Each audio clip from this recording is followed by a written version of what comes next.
All right, Coach. You guys were up in Corpus Christi last week. What did you see from the team that you liked?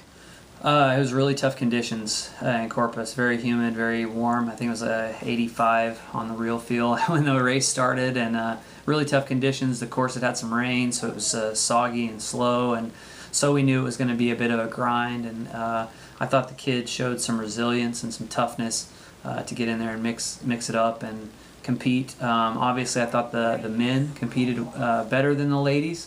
I think the ladies need to be more aggressive and put themselves in the race more, and that's something that we're going to try to work on this week. I thought the guys did a really great job. They came out with a fierceness to them. You know, you could tell that they really wanted to take the win over Corpus, and we had a tight pack from 1 to 5, and I thought they ran well as a team. So hopefully we can duplicate something like that this weekend. Different distance, but in a lot bigger race, completely different race, but we'd like to duplicate some of that effort. Alberto won, first place in Corpus, and then he gets, Athlete of the Week.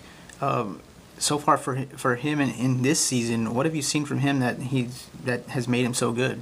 Well, honestly, just he and the other guys, and all the kids are putting in work. They're putting in a lot of work, and I think they're starting to believe in what we're doing, which I think is a huge ingredient to anything you do. You got to believe in it, and I think these kids, they're out to prove something. And I think, Alberto, he's out to prove something this year. And I think as long as he keeps that mentality, I think as long as all the kids keep that mentality, then we can surprise people. Chile Pepper Festival this weekend. You mentioned it's a bigger race. Does the game plan change for both teams? A little bit, yeah, it does. It's a different race. For the ladies, it is a 5K again, but it's a different conditions. I mean, you're looking at 65 degrees at race time. It's a flat course. It should be fast.